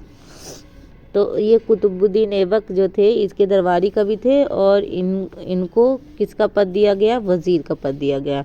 चंद्रबरदाई पृथ्वीराज चौहान के दरबारी कवि थे, है ना। जो चंद्रबरदाई हैं, पृथ्वीराज रासो भी इन्होंने लिखी है ना, तो ये पृथ्वीराज चौहान के दरबारी कवि थे, ठीक है। नेक्स्ट है क्वेश्चंस पूछे हैं मॉडर्न इंडियन हिस्ट्री से, आधुनिक भारत से। आधुनिक भारत से संबंधित कुछ क्वेश्चन है, देखिए। भारतीय राष्ट्रीय कांग्रेस की स्थापना किसने की? तो वो की A.O. ह्यूम ने। किसने की? A.O. ह्यूम ने। अब ये भारतीय राष्ट्रीय कांग्रेस तो ऐसा कोई भी पेपर नहीं होगा जिसमें भारतीय राष्ट्रीय कांग्रेस के बारे में क्वेश्चन ना पूछा जाता हो। ये अलग से ही मेंशन हो जाता है ये टॉपिक, भारतीय राष्ट्रीय कांग्रेस। तो ये बहुत इम्पोर्टेंट है, इसको ध्यान से देखिएगा। तो इसकी स्थापना 28 दिसंबर 1885 को A.O. ह्यूम द्वारा की गई थी और ये इसके प्रथम महासचिव जनरल सेक्रेटरी भी थे। ठीक है। इसका पहला अधिवेशन 28 दिसंबर 1885 को बम्बई के गोकुलदास तेजपाल संस्कृत विद्यालय में आयोजित किया गया। बम्बई में जो गोकुलदास तेजपाल संस्कृत विद्यालय है वहाँ पे 28 दिसंबर 1885 को इसका आयोजन किया गया। इसमें कुल 72 प्रतिनिधियों ने भाग लिया। कितने प्रतिनिधि, यहाँ से क्वेश्चन भी आता है, मतलब ये इम्पोर्टेंट ही है, पूरा ही आप समझ लीजिए। इसमें 72 प्रतिनिधियों ने भाग लिया। ठीक है, ये भी ध्यान रखिएगा। भारतीय राष्ट्रीय कांग्रेस को प्रथम अधिवेशन की अध्यक्षता व्योमेश चंद्र बनर्जी, जिसको कहीं कहीं आपको लिखने मिलेगा ना शॉर्ट में WC बनर्जी ने की। मतलब आपसे ये क्वेश्चन पूछा जाएगा कि भारतीय राष्ट्रीय कांग्रेस के प्रथम अधिवेशन की अध्यक्षता किसने की? व्योमेश चंद्र बनर्जी ने की, जिसको WC बनर्जी भी कहते हैं। ठीक है, शॉर्ट में है वो। स्तंभदारी बंदोबस्त, एक सेकेंड। स्तंभदारी बंदोबस्त किसने लागू किया? तो लॉर्ड कॉर्नवालिस ने। तब के जो ये होते थे ना, इनके आगे लॉर्ड जरूर लगा दिया जाता था, है ना, भगवान समान समझ रहे हैं। चलिए, तो स्थाई बंदोबस्त के बारे में कुछ चीज़ें पढ़ लेते हैं। स्थाई बंदोबस्त मूल रूप से जॉन सोर ने 1789 ईस्वी में इस भू पद्धति की रूपरेखा सामने रखी। इसे गवर्नर जनरल लॉर्ड कॉर्नवालिस ने राजस्व बोर्ड के प्रधान सर जॉन सोर तथा अभिलेखपाल, ठीक है, जेम्स ग्रांड से व्यापक विचार विमर्श के बाद इन्होंने क्या किया? इस चीज़ को लागू किया। स्थायी बंदोबस्त की जमींदारी, विशवदारी, मालगुजारी, जागीरदारी तथा स्तंभदारी आदि नामों से जानी जाती है। ठीक है। स्टार्टिंग में यह 10 वर्षीय व्यवस्था के रूप में 1790 में लागू की गई, जो 22 मार्च 1793 ईस्वी को स्थायी बंदोबस्त के रूप में स्थापित की गई। ठीक है। इंकलाब जिंदाबाद का नारा किसने दिया? भगत सिंह ने दिया। किसने दिया? भगत सिंह ने। इनको फांसी चढ़ा दी गई थी, भगत सिंह, सुखदेव, राजगुरु को। ठीक। इंकलाब जिंदाबाद के बारे में कुछ चीज़ें हैं। मोहम्मद इकबाल ने सारे जहां से अच्छा हिंदोस्तां हमारा गाया, बहुत अच्छा गाना है। सारे जहां से अच्छा हिंदोस्तां हमारा, हम बुलबुलें हैं इसके, ये गुलसिता हमारा। तो ये किसने गाया? मोहम्मद इकबाल का ही ये सॉन्ग है ना, मोहम्मद इकबाल। राम प्रसाद बिस्मिल ने एक जोशीला गीत सरफरोशी की तमन्ना अब हमारे दिल में है, देखना है जोर कितना बाजुए का दिल में है ना, ये है ना पूरा गाना आपका, सरफरोशी की। तो मतलब ऐसे जो वर्ड इन्होंने लिखे हुए हैं ना, इसको गा के ही एक अंदर से देशभक्ति जागृत हो जाती है ना। सुभाष चंद्र बोस ने तुम मुझे खून दो मैं तुम्हें आज़ादी दूंगा, यह नारा सिंगापुर में दिया था। ये पूछा जाता, तुम मुझे खून दो मैं तुम्हें क्या दूंगा? आज़ादी दूंगा। ये किसका नारा है? सुभाष चंद्र बोस का। ठीक। 1857 के विद्रोह के समय ब्रिटिश प्रधानमंत्री कौन था? पामस्टर्न। ठीक है, याद रखिएगा।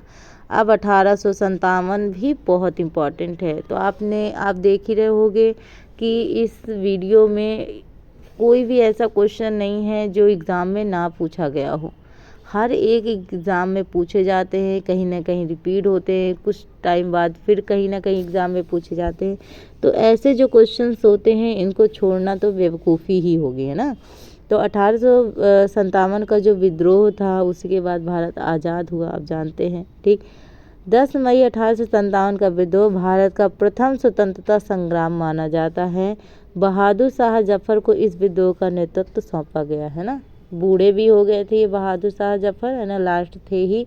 तो इनको इस विद्रोह का नेतृत्व कर, भाई हमको एक राजा तो चाहिए था, है ना, जो इसकी कमान संभाल सके। भाई वो करेंगे तो कुछ नहीं, लेकिन एक हेड, डिपार्टमेंट ऑफ हेड होना चाहिए ना।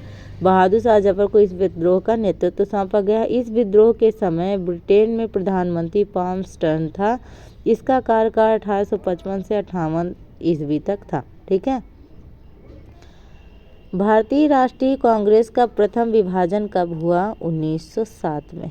ठीक है। भारतीय राष्ट्रीय कांग्रेस का प्रथम विभाजन 1907 में हुआ। अब कांग्रेस का विभाजन के बारे में 1905 से 7 के बीच में पूरे देश में छिड़े स्वदेशी आंदोलन और बहिष्कार आंदोलन का नेतृत्व नरमपंथी नेताओं के हाथ में नहीं था। ठीक। अब बात करते हैं नेक्स्ट क्वेश्चन की। डलहौजी के काल में ब्रिटिश साम्राज्य में अवध का विलय किस आधार पर किया गया? तो कुशासन का आरोप लगाया गया। किसका आरोप लगा के? कुशासन का आरोप लगा के। विलय मतलब वो अपने राज्य में एक तरह से उसको मिला लेते थे ना। अब वहाँ का जो चलता था शासन वगैरह वो बंद हो गया, वो उसको अपने राज्य में मिला लिया। अब बात करते हैं व्यक्तिगत सिद्धांत के बारे में, है ना, यानी विलय। ठीक। डलहौजी ने 1848 से 1856 के साम्राज्य विस्तार के लिए मुख्यतः 3 नीतियों को अपनाया। कौन सा? एक तो विजय द्वारा, भाई युद्ध करके विजय प्राप्त कर लो, उसके द्वारा व्यक्तिगत सिद्धांत यानी उस राज्य को अपने राज्य में क्या कर लो, मिला लो, या तो उसको कुशासन का आरोप लगा दो, भाई ये यहाँ ठीक से नहीं चल रहा, यहाँ ये भ्रष्टाचार वगैरह हो रहा है अलग अलग तरीके से, उसके द्वारा। तो 3 मुख्य नीतियाँ हैं। ठीक है। कुशासन का आरोप लगाकर उसने अवध का अधिग्रहण कर लिया, यानी अवध को अपने कब्जे में कर लिया। व्यक्तिगत सिद्धांत के अंतर्गत डलहौजी द्वारा विलय किए गए प्रदेश निम्न हैं। मतलब व्यक्तिगत सिद्धांत के द्वारा जो विलय वाला था, तो उसके द्वारा जो डलहौजी ने कुछ जो विलय किए अपने में मिलाया वो थे, देखो, सतारा 1848 को, जैतपुर एवं संभरपुर 1849 को, बघाट को मिलाया 1850 को, फिर चौथा उदयपुर को मिलाया 1852। ठीक है। झांसी को मिलाया 1853, नागपुर को 1854, करौली को 1855 और अवध को 13 फरवरी 1856 में व्यक्तिगत सिद्धांत के तहत मिला लिया। ठीक। दादा भाई नौरोजी आमतौर पर किस नाम से जाने जाते थे? तो grand old man of India कहा जाता था। ओल्ड मतलब एक तरह से बूढ़े व्यक्ति ना। दादा भाई नौरोजी के बारे में कुछ चीज़ें हैं कि गुरुदेव के नाम से रविंद्रनाथ टैगोर को और पंजाब केसरी के नाम से लाला लाजपत राय को जाना जाता था। मतलब गुरुदेव के नाम से किसको जानते थे? रविंद्रनाथ टैगोर को, है ना, और पंजाब केसरी के नाम से जानते थे लाला लाजपत राय को। लाठीचार्ज द्वारा मतलब लाठीचार्ज में लाला लाजपत राय घायल हो गए थे, तब इनका क्या हो गया था, फिर देहांत हो गया, है ना। हिंदुस्तान सोशलिस्ट रिपब्लिक एसोसिएशन की स्थापना की चंद्रशेखर आज़ाद ने। हिंदुस्तान सोशलिस्ट रिपब्लिक एसोसिएशन की स्थापना चंद्रशेखर आज़ाद ने की। स्थापना 1928 ईस्वी में दिल्ली में। भगत सिंह ने इंकलाब जिंदाबाद का नारा दिया, अभी हमने पढ़ा। सुभाष चंद्र ने क्या कहा? दिल्ली चलो, जय हिंद का नारा दिया, है ना। सुभाष चंद्र बोस का हमने पढ़ा भी था। ठीक। वीर सावरकर ने अभिनव भारत नामक संगठन बनाया था। किसने? अभिनव भारत संघ किसका है? वीर सावरकर का है। किसका है? वीर सावरकर का। नेक्स्ट बात करते हैं, करो या मरो का नारा किसने दिया? महात्मा गांधी ने। या तो करो ही या मरो, है ना। तो ये जो करो और मरो का नारा दिया ये महात्मा गांधी ने दिया। तो महात्मा जो गांधी थे, देखो, करो या मरो के बारे में 7 अगस्त 1942 में 1942, ठीक है, थोड़ा सा हिंदी में प्रॉब्लम, ईस्वी को बम्बई के ऐतिहासिक ग्वालियर टैंक मैदान में कांग्रेस का अधिवेशन हुआ। कहाँ? बम्बई के ऐतिहासिक ग्वालियर टैंक मैदान में कांग्रेस का अधिवेशन हुआ, इसकी अध्यक्षता अबुल कलाम आज़ाद ने की, है ना। किसने की? अबुल कलाम आज़ाद ने की। पंडित जवाहरलाल नेहरू ने भारत छोड़ो प्रस्ताव पेश किया। अब आपसे क्वेश्चन पूछा जा सकता है कि भारत छोड़ो प्रस्ताव किसने प्रस्तुत किया? पंडित जवाहरलाल नेहरू ने, जिसे थोड़े बहुत संशोधन के बाद 8 अगस्त 1942 को स्वीकार कर लिया गया। थोड़े बहुत मतलब उसमें चेंजेस किए गए, थोड़ा बहुत कमी बेसी रही होगी, तो उसमें जो सुधार किया गया उसके बाद फिर उसको स्वीकार कर लिया गया। कांग्रेस के इस सम्मेलन में गांधी जी ने लगभग 70 मिनट तक भाषण दिया। कितने मिनट तक भाषण दिया? 70 मिनट।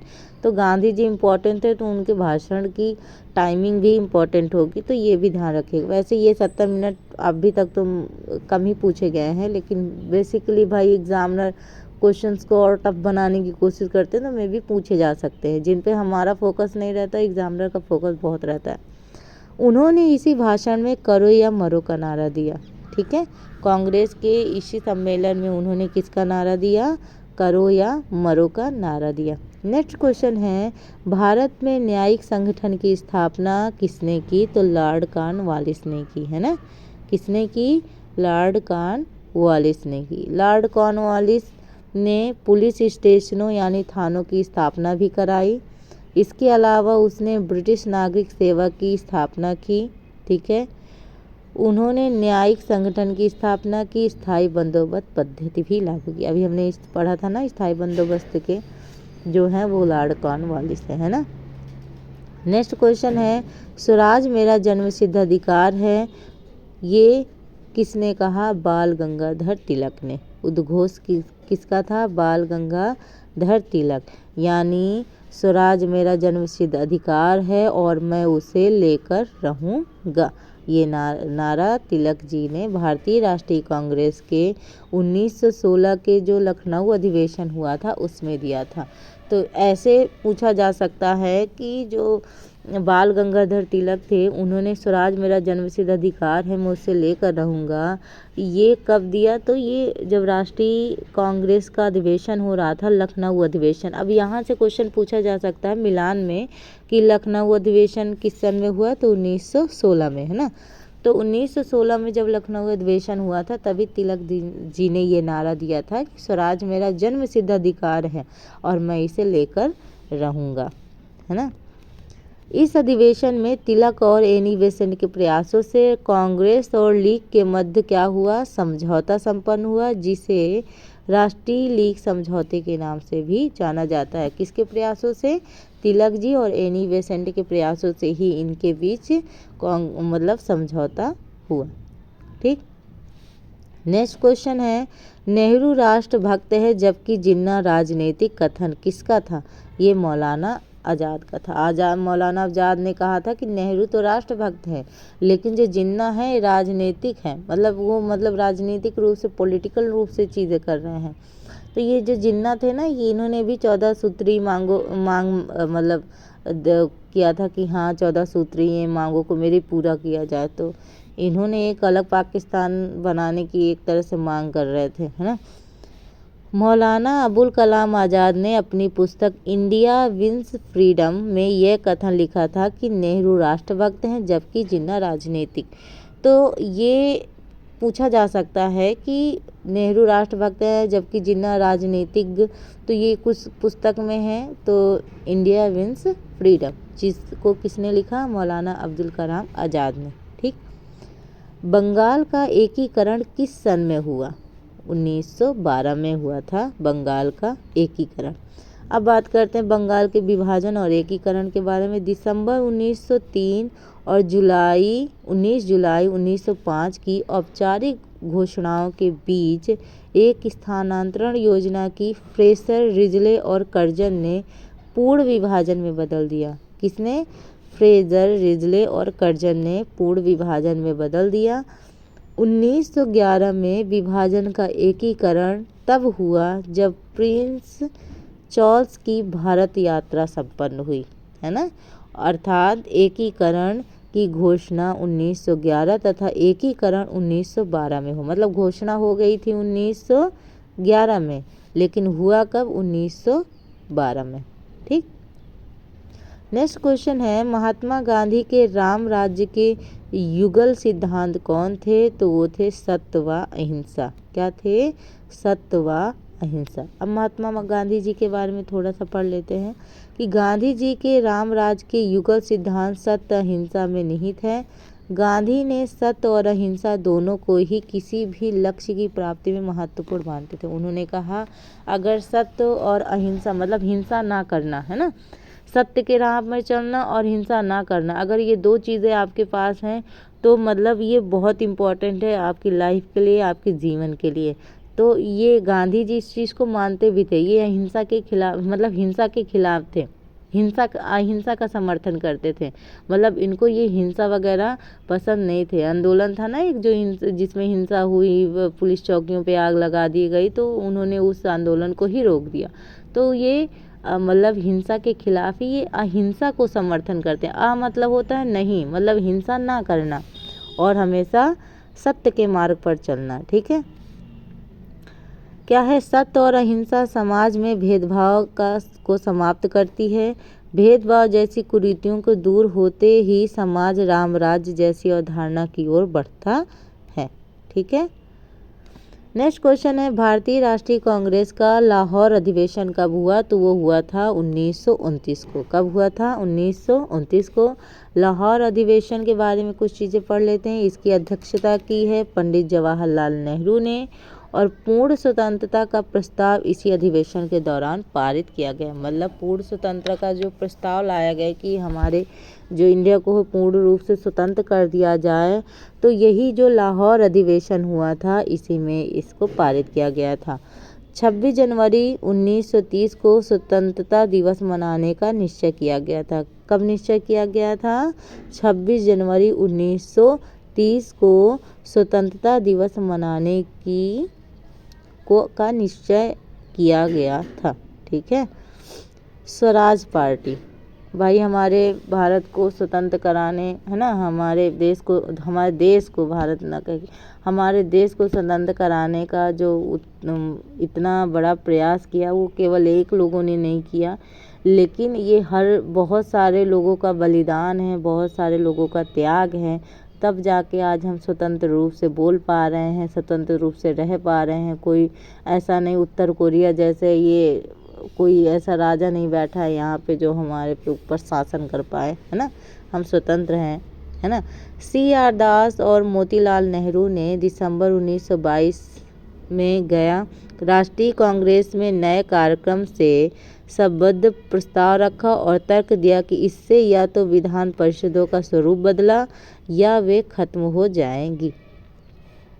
लेकिन कांग्रेस के दूसरे खेमे में, जिसका नेतृत्व वल्लभ भाई पटेल, डॉक्टर राजेंद्र प्रसाद और श्री राजगोपालाचारी कर रहे थे, इनका विरोध किया। इन्होंने इसका समर्थन नहीं किया, क्या किया?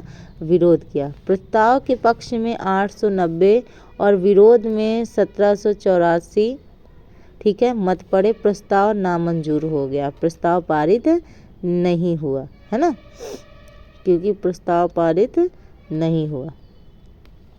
CR दास और मोतीलाल नेहरू ने अपने पदों से क्या दे दिया? इस्तीफा दे दिया, त्याग पत्र दे दिया और 1 जनवरी 1923 को एक नई पार्टी कांग्रेस खिलाफ स्वराज पार्टी का गठन किया गया। एक नई पार्टी का जन्म हुआ जब इन्होंने इस्तीफा दे दिया। ठीक है, इस पार्टी को बाद में स्वराज पार्टी के नाम से जाना जाता था। किस नाम से जाना गया? स्वराज पार्टी के नाम से। CR दास इसके अध्यक्ष और मोतीलाल नेहरू इसके महासचिव थे। अन्य सहयोगी विट्ठल भाई पटेल और आयंगर भी थे। ठीक है, यानी CR दास अध्यक्ष बने और मोतीलाल नेहरू महासचिव बने।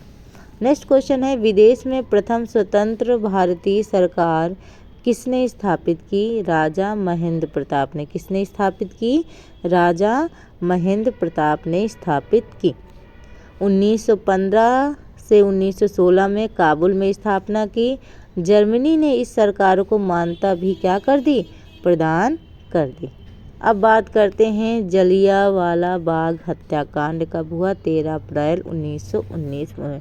इसमें बहुत ज़्यादा नरसंहार हुआ, बहुत ज़्यादा लोगों की मृत्यु हुई, लेकिन इसका जो विवरण दिया गया उसमें दिया गया कि नहीं इतने ही लोग थे, लेकिन लगभग 1000 लोग थे, है ना।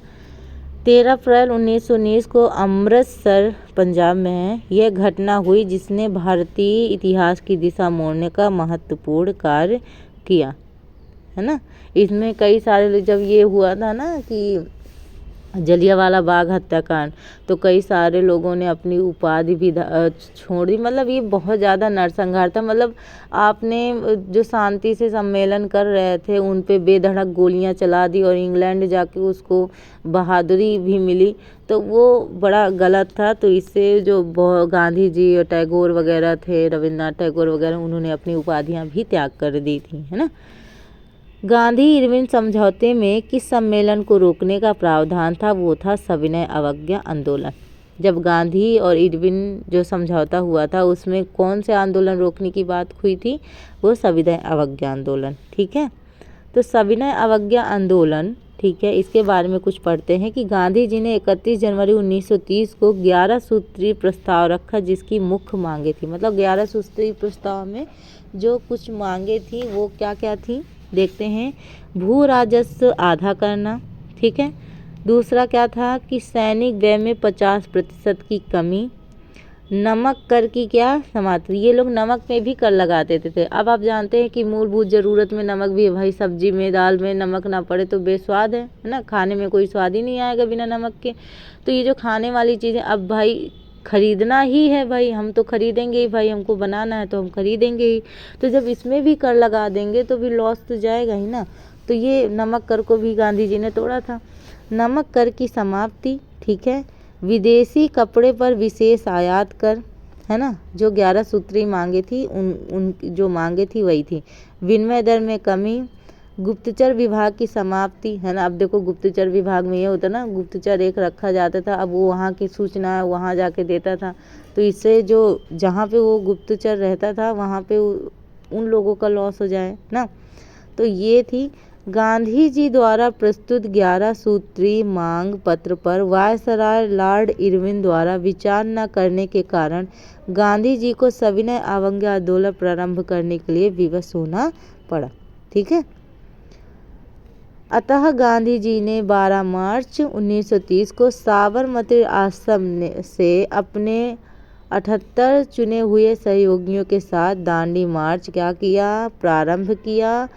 और 24 दिनों की लंबी यात्रा के बाद 6 अप्रैल 1930 को उन्होंने दांडी, यानी गुजरात के नवसारी जिले में स्थित है दांडी, को सांकेतिक रूप से नमक कानून भंग किया और औपचारिक रूप से सविनय अवज्ञा आंदोलन प्रारंभ किया। नमक कानून को तोड़ा और क्या प्रारंभ किया? सविनय अवज्ञा आंदोलन, है ना। जब उनको 11 सूत्री मांगे नहीं मानी गई तो उन्होंने सविनय अवज्ञा आंदोलन जारी रखा। महात्मा गांधी के राजनीतिक गुरु कौन थे? गोपाल कृष्ण गोखले। कौन थे? गोपाल कृष्ण गोखले। तो गोपाल कृष्ण गोखले ने पहली बार राजनीतिक में 1889, ठीक है, 1889 में इलाहाबाद में हुए कांग्रेस अधिवेशन से प्रवेश किया। गोखले उदारवादी होने के साथ साथ सच्चे राष्ट्रवादी भी थे। उन्होंने 1905 में बनारस में हुई कांग्रेस अधिवेशन की अध्यक्षता की। अब आपसे क्वेश्चन पूछा जा सकता है कि बनारस में हुई कांग्रेस अधिवेशन की अध्यक्षता किसने की? ठीक है, तो आप बताएंगे गोपाल कृष्ण गोखले। और कब हुई बनारस अधिवेशन? 1905 में, ठीक। नेक्स्ट है, बहिष्कृत भारत पत्रिका से संबंधित है VR अम्बेडकर, भीमराव अम्बेडकर जिसको कहते हैं।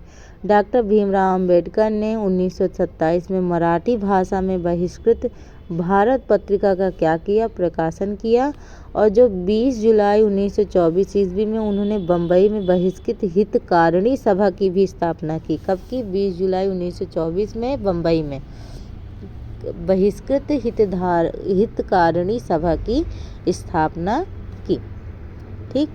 बाल गंगाधर तिलक ने मराठा तथा केसरी पत्रिका निकाली। बाल गंगाधर तिलक की मराठा और केसरी मराठी भाषा में थी पत्रिका निकाली। ज्योतिबा फुले ने 1873 में सत्यशोधक समाज की स्थापना की। अब आपसे पूछा जा सकता है ज्योतिबा फुले। अब ज्योतिबा फुले नाम से आप ये समझ रहे होंगे कि लड़की है, लड़की नहीं है, ये मेल है, ठीक।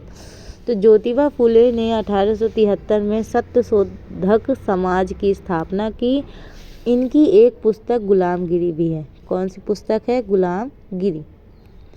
आत्माराम पांडुरंग ने 1867 में रनाडे के साथ मिलकर प्रार्थना समाज की स्थापना की। अब पूछा जाएगा प्रार्थना समाज की स्थापना किसने की? आत्माराम पांडुरंग।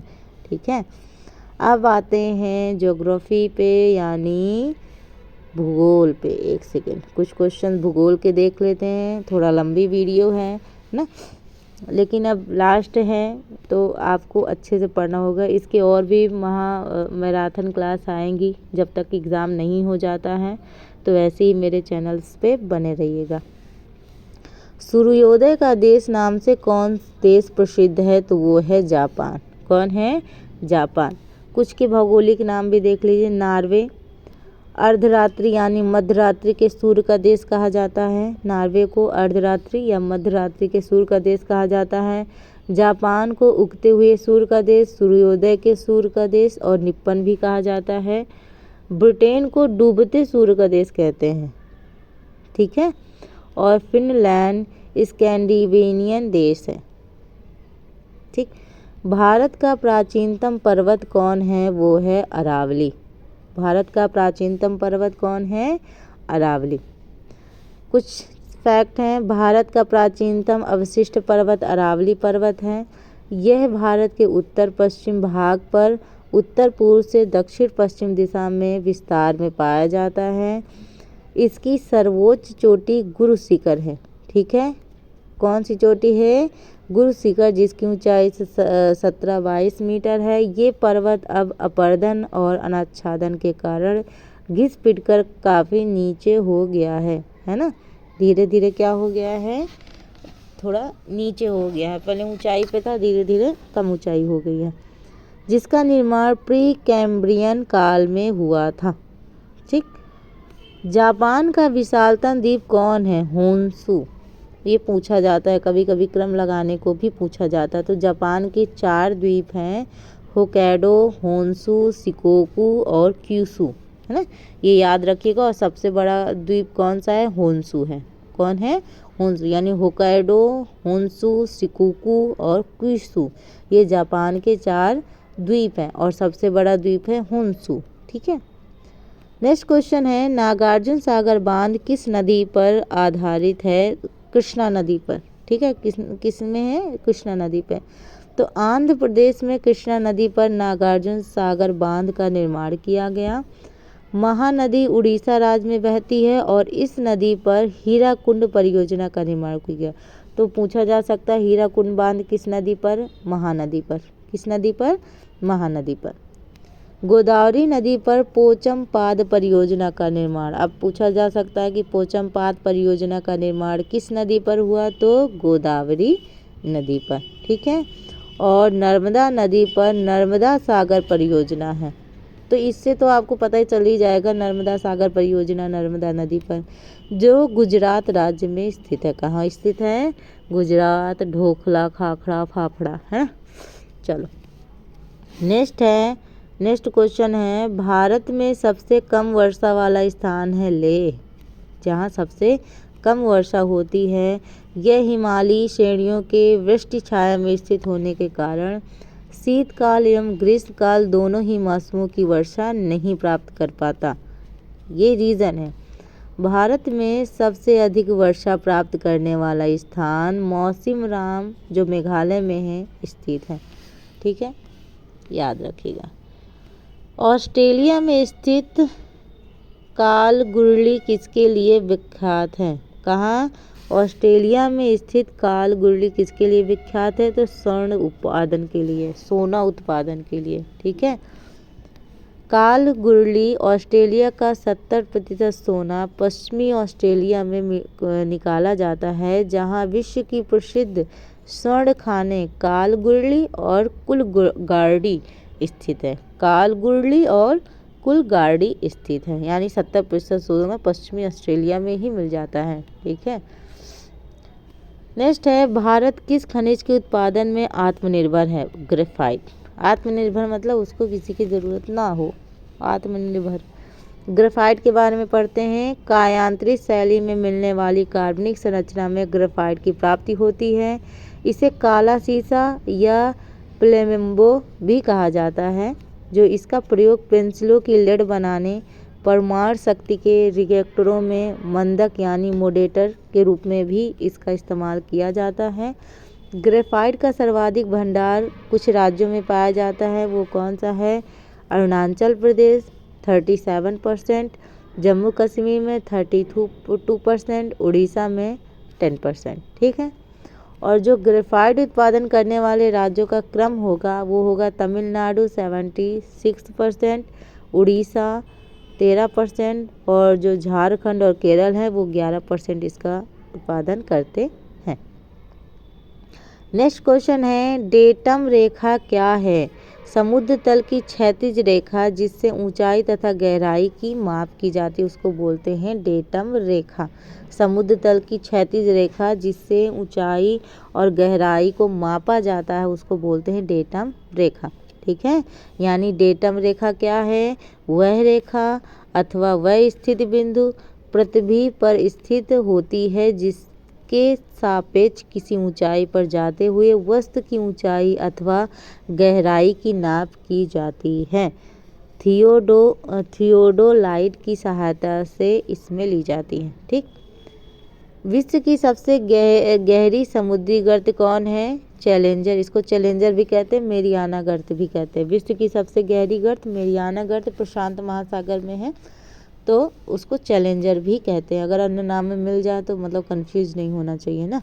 मेरियाना गर्त के बारे में, विश्व की सबसे गहरी खाई मेरियाना गर्त है, फिलीपींस के पूर्व में स्थित है। ठीक है। गहराई वगैरह तो नहीं पूछेगा। ठीक है। प्रशांत महासागर में स्थित यह खाई उत्तर दक्षिण दिशा में फैली है।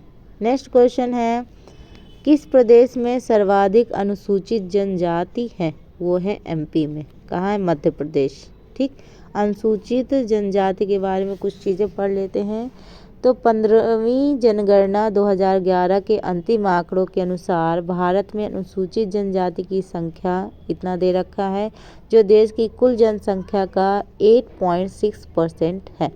अब आप जानते हैं 2011 के बाद अभी तक जनगणना नहीं हुई है। पारिवारिक सर्वेक्षण वगैरह होते हैं लेकिन उनसे थोड़ा बहुत डेटा मिलता है। जो जनगणना होती है वो अब 2025 में होगी। ठीक है। भारत में सर्वाधिक अनुसूचित जनजाति की जनसंख्या मध्य प्रदेश में पाई जाती है, जो राज्य की समस्त जनसंख्या का 21.1% है। ठीक है। तो ये रहे आपके क्वेश्चंस फैक्ट के थ्रू। आई होप आपको ये क्लास समझ में आई होगी। ऐसे और भी वीडियोस मैं लेके आऊँगी आपके पीसीएस पेपर के एग्ज़ाम से पहले ही। ठीक है। अभी आपके पास 3 दिन का टाइम है, तो ये जो महा मैराथन क्लास है इम्पॉर्टेंट चीज़ें मैं लेके आऊँगी ताकि लास्ट टाइम आप उसको रिवाइज़ करके जाएं और आपका प्री एग्ज़ाम आराम से क्वालिफाई हो जाए, है ना। तो अगर आपको ये वीडियो अच्छी लगे तो प्लीज़ लाइक ज़रूर कीजिएगा, ज़्यादा से ज़्यादा लोगों को शेयर कीजिएगा और सब्सक्राइब ज़रूर कर लीजिएगा। मिलते हैं अपने नेक्स्ट वीडियो में, तब तक के लिए ta ta bye bye and thank you for watching. अपना कीमती समय देने के लिए बहुत बहुत धन्यवाद।